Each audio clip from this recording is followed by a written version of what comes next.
BNP chairperson Tarique Rahman প্রার্থী হওয়ায় পাল্টে গেছে ঢাকা ১৭ আসনের ভোটের সমীকরণ। তারেক রহমান প্রার্থী হওয়ায় খবর ভোটারদের মাঝেও ব্যাপক সাড়া ফেলেছে। উচ্ছ্বসিত বিএনপি নেতাকর্মীদের নিয়ে বৈঠক করে প্রয়োজনীয় দিক নির্দেশনা দিচ্ছেন তারেক রহমান। এদিকে থেমে নেই জামায়াতের প্রার্থী ডাক্তার এস.এম. খালিদুজ্জামান। আত্মবিশ্বাস নিয়ে ভোটের মাঠ চষে বেড়াচ্ছেন তিনি। বিস্তারিত জানাচ্ছেন ইয়াসিন রানা। ভূমিকম্প সহনীয় মোস্ট ডিউরেবল দেশের প্রথম thermex rod Salam steel. Salam steel বোঝে durability. Salam steel, most durable steel. Gulshan, Banani, cantonment ও ভাসানটেক থানা এলাকা নিয়ে গঠিত ঢাকা ১৭ আসনে বিএনপি জামাতসহ মোট প্রার্থীর সংখ্যা ১০ জন।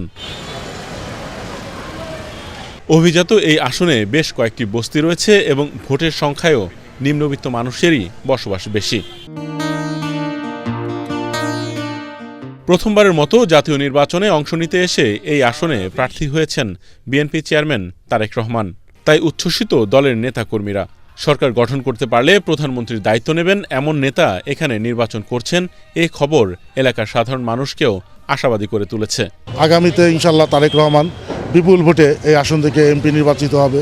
আমরা শুনছি যে এখানে তারেক রহমান প্রার্থী হয়েছে, বস্তিবাসীর জন্য উনি এমন একটা কিছু নিয়ে করব, যেটা আসলে সারা বাংলাদেশের মানুষ তাকায় দেখবো। এখানে যেহেতু দলের চেয়ারপারসন জনাব তারেক রহমান ক্যান্ডিডেট,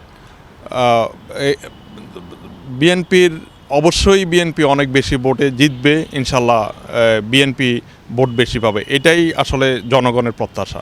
জনগণের ভিতরে ব্যাপক উদ্দীপনা এবং আমাদের সমস্ত নেতাকর্মী যারা আছে সবাই ভিতর উৎস উদ্দীপনা কাজ করছে। যে আমাদের যুবদল নেতা আছেন, যুবকরা কাজ করছে, ছাত্রদল নেতা আসছে, ছাত্রদল কাজ করছে এবং এলাকার প্রত্যেকটা মানুষই ওনার জন্য কাজ করতেছেন। দেশনায়ক তারেক রহমান দেশে ফেরার আগের অবস্থা আর দেশে ফেরার পরের অবস্থা কিন্তু অনেক পরিবর্তন। আমরা আশা করি যে এই নির্বাচনী এলাকায় অন্তত 90% ভোট ইনশাল্লাহ আমরা পাব। শুরুতে প্রধান প্রতিদ্বন্দ্বী হিসেবে বিএনপি জোট থেকে বিজেপি সভাপতি আন্দালিব রহমান পার্থকে পেয়ে জামাত প্রার্থী ডাক্তার এস.এম. খালিদুজ্জামানের জয় নিয়ে দাঁড়িপাল্লার নেতাকর্মীরা আশাবাদী হয়ে ওঠেন।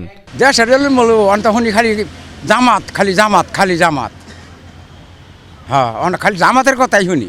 আমরা বিগত 54 বছর দেখছি, এবার একটা পরিবর্তন চাচ্ছে। এখন বিএনপির প্রধান প্রার্থী হওয়ায় তাকে চ্যালেঞ্জ জানাতে নতুন পরিকল্পনা নিয়ে মাঠে নেমেছে জামাত নেতাকর্মীরা। হেভিয়েট প্রার্থী এখানে দিয়েছে বিএনপির চেয়ারম্যান জনাব তারেক রহমান, আমরা ওনাকে ওয়েলকাম জানাই। আমাদের ভোটের যে সমীকরণ বলছেন কোনো পরিবর্তন হয় নাই। মানুষ কিন্তু এখানে দাঁড়িপাল্লাকে ভোট দেওয়ার জন্য তারা, আমি বলবো যে একরকম তারা প্রস্তুতি নিয়ে আছে এবং মানুষ একটা কথা বলছে, এবার আমরা একটি সুষ্ঠু অবাধ ও নিরপেক্ষ নির্বাচন চাই। প্রত্যেকটি মানুষ চায় যে এবার যেন একটি সুষ্ঠু নিরপেক্ষ নির্বাচন হয়, প্রশাসন সেক্ষেত্রে যেন নিরপেক্ষ ভূমিকা রাখে। এবং এক্ষেত্রে একটু বলবো, তারেক রহমান সাহেব আসার পরে কিছু তেলবাজ যারা আছে প্রশাসনে, তারা কিছুটা ওইদিকে হেলে পড়ছে এমন একটা অবস্থা আর কি। এইটার আমরা অবশ্যই প্রতিবাদ জানিয়েছি। ভোটারদের প্রত্যাশা দল মত নির্বিশেষে সাধারণ মানুষের সমস্যা সমাধান করে জীবনযাত্রার মান উন্নয়নে ভূমিকা রাখবেন এই আসনে আগামীর সংসদ সদস্য। ইয়াসিন রানা, এটিএন বাংলা, ঢাকা।